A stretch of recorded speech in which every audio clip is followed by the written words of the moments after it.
Welcome to NFL Nexus. Today, we're diving deep into the Indianapolis Colts, a team that's really at a crossroads.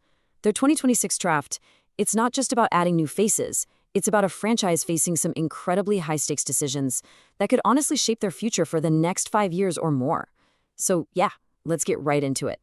Okay, so the pressure is on in Indianapolis. You can feel it. For general manager Chris Ballard and head coach Shane Steichen, this upcoming draft is so much more than just another offseason. I mean, we're talking about their jobs, their legacies. Every single pick they make is going to be under a microscope because, really, the entire direction of the franchise is hanging in the balance. And look, let's not sugarcoat it. The Colts are in a tough spot. A really tough spot. They've got a roster with some serious holes, and they have a fan base that is just starving for a winning team. They don't just need a good draft, they absolutely have to hit a grand slam, find guys who can be cornerstones for years. But they're walking up to the plate with a massive, massive handicap. This right here, this slide lays out the perfect storm. Let's really break this down for a second. First off, a 5-year playoff drought in the NFL that is an eternity. The city's getting restless, patience is paper thin. And right when they desperately need one of those elite franchise-changing talents, what happens? Their number one asset, their first-round pick, is already gone. It's sitting with another team, a constant, painful reminder of that trait for Sauce Gardner. So think about it. While all their rivals are on the clock on Thursday night picking the best of the best, the Colts are just sitting there waiting. And they know they can't afford to draft some project player who needs 3 years to develop. No way. They need a guy who can walk in the door and make a difference from day one. And all of that pressure, it falls squarely on this front office. Another losing season? Well, it's just not an option. So this is it. This is the whole ballgame right here. This is the question that's going to define their entire draft and maybe the next 5 years for the Colts. How on earth do you find a game-changing player, a guy who can make an instant impact, when you're not even picking until late in the second round? How do you find a star when all the consensus can't-miss guys are already wearing other teams' hats? Everything, and I mean everything, comes down to absolutely nailing that 47th pick. There is just zero margin for error. So with that 47th pick, the Colts find themselves at a fork in the road. And from what our sources are saying, it all points to a choice that's going to tell us everything we need to know about their philosophy, about how they plan to win. They're looking at 2 edge rushers, and each one represents a completely different path forward for this football team. And here they are. The choice, as the experts see it, comes down to these 2 guys. In one corner, you've got Akheem Mesidor from Miami. He's the polished, super productive technician. He's what you call a plug-and-play starter from the moment he's drafted. The safe floor. And in the other corner, you have Mason Thomas out of Oklahoma. He's the explosive, athletic freak of nature with a ceiling that's through the roof, the risky potential. It's that classic draft day debate. Do you go with proven production, or do you bet on that rare, untapped potential? Okay, so first up, let's talk about Akheem Mesidor. One analyst literally called him the dream pick for the Colts. And when you really look at their situation, no first-round pick, need immediate help, you can totally see why. In a spot where they just can't afford a miss, he's the safe bet. He's a polished pass rusher whose resume just screams day one starter. This is the guy you take when you need someone to produce right now, not 2 years from now. And just look at this number. 12.5 sacks. That doesn't just jump off the page, it basically explodes off it. That number led the entire ACC, a conference just loaded with NFL talent. But that's not even the whole story. You add in 62 tackles and a crazy 17.5 tackles for loss. That tells you this isn't just a guy who gets after the quarterback on third down. No, he lives in the other team's backfield. He blows up running plays, he disrupts everything. He's not a specialist, he's a true game wrecker. And here it is. This is the catch, right? The only reason a guy with this kind of production is even being talked about at pick 47 is his age. He's going to be 25 years old in April. And in the world of the NFL draft, for a rookie, that's practically ancient. A lot of teams will just pass on that. They'd rather gamble on a 21-year-old. But for a team like the Colts, a team that's desperate for immediate help, that age and that experience might actually be a huge plus. He's not a project. He's a pro who's ready to rock from day one. Okay, so now let's flip the coin and look at the other guy, Mason Thomas. If Mesidor is the safe, solid choice, Thomas is the high-stakes lottery ticket. He represents a totally different way of thinking, a philosophy built not on what he's already done, but on that jaw-dropping athletic potential that you just can't teach. I mean, his pro football focus grade is elite, and 85.3 puts him right up there with the best edge rushers in the country on a snap-by-snap basis. Scouts call him a sudden, rocked-up pressure player. So what does that mean? It means he's a physical specimen, built like a brick house, who just explodes off the line with a first step that can leave a tackle looking silly before he's even out of his stance. He's just pure electricity off the edge. This quote from an NFC scouting director, it just nails what makes him special. Yeah, Thomas is considered undersized at 6'2", but he uses that as his superpower. He has incredible bend, and that's a huge scouting term. It means he can dip his shoulder and get around a giant offensive tackle at full speed without losing his balance or his power. Those huge, tall tackles in the NFL, they just can't get low enough to block him. He uses that low center of gravity and that insane explosion to create leverage and just terrorize guys who have 50 pounds on him. So let's just pause for a second and really look at this, because the whole dilemma is laid out right here. It is such a fascinating choice. On the left, you've got Mesidor, the experienced technician. His strength? That proven production you can count on. The worry? His age. Drafting him is a bet on immediate impact. You're getting a finished product. Now, look to the right. Our Mason Thomas, the explosive athlete.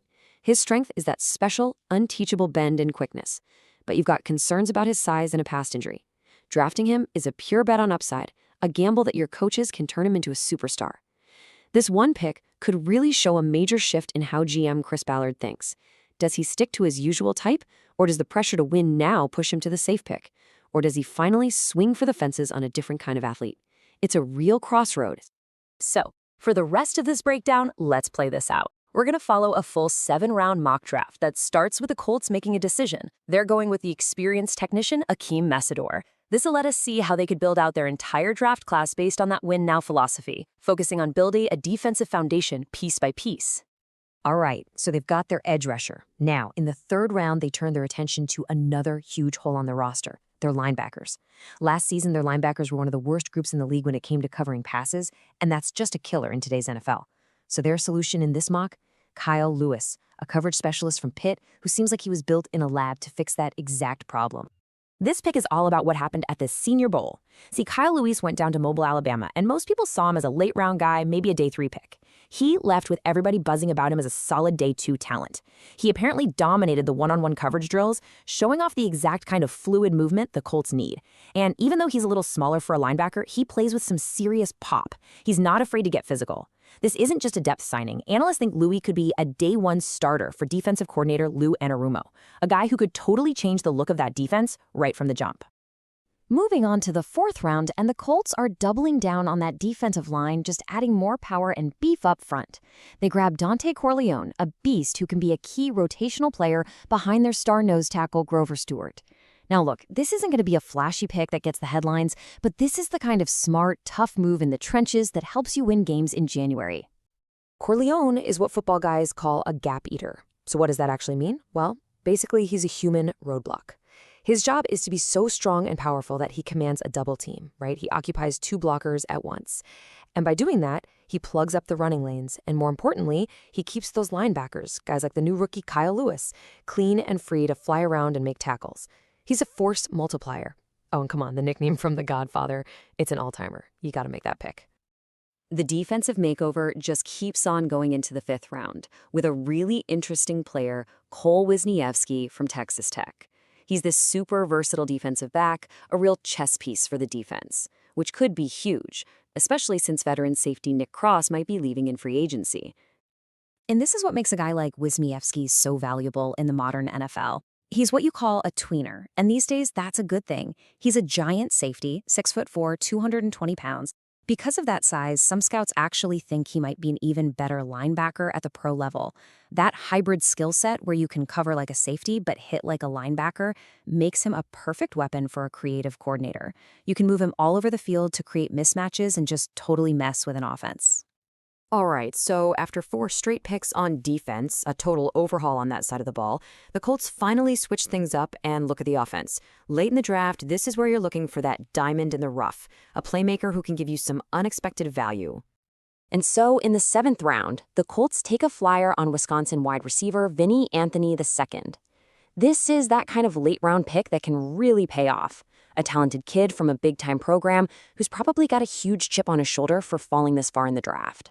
This pick just checks all the boxes for a classic Chris Ballard move.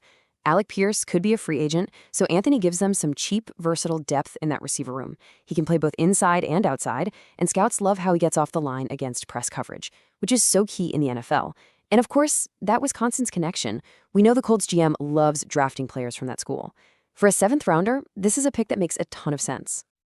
So we've walked through this entire mock draft, from that huge decision at pick 47 all the way to the last pick in the seventh round. So what's the big picture here? What's the grand strategy for the Indianapolis Colts? You know, this whole draft plan is really a masterclass in being practical. With no first-round pick, they just put all their chips on day 2, and they targeted guys like Mesidor and Louis who are ready to play right away. They systematically added depth at every single level of their defense, D-line, linebacker, and safety, and then they took a smart, calculated shot on an offensive player late. This is a draft built for the here and now. It's a clear signal that the Colts are done rebuilding and they want to end that playoff drought immediately. And that really brings us to the ultimate question, doesn't it? On paper, this is a smart, solid draft class. They addressed their needs, they got more physical, they got better in coverage. But in the AFC, which is an absolute meat grinder, is solid really enough? Is this group of players enough to truly change this team's fortunes, to finally get them back to the playoffs and make them a real contender? Well, that is the big, exciting unknown. But we really want to know what you think. Do you like this draft plan for the Colts? Or would you have rolled the dice on the athlete R. Mason Thomas back at pick 47? Let us know what you would do down in the comments. And hey, if you want more deep dives just like this one, make sure you subscribe to NFL Nexus and give this video a like. It really does help us out a ton. And hey, before you go, if you want a cool way to support the channel, check out our new NFL-themed coloring books. Seriously, they're perfect for kids, grandkids, or even adults who just want to chill out and show some team pride. The link is right down in the description, and there's a QR code on your screen now. Your support really means the world to us. Thanks for watching.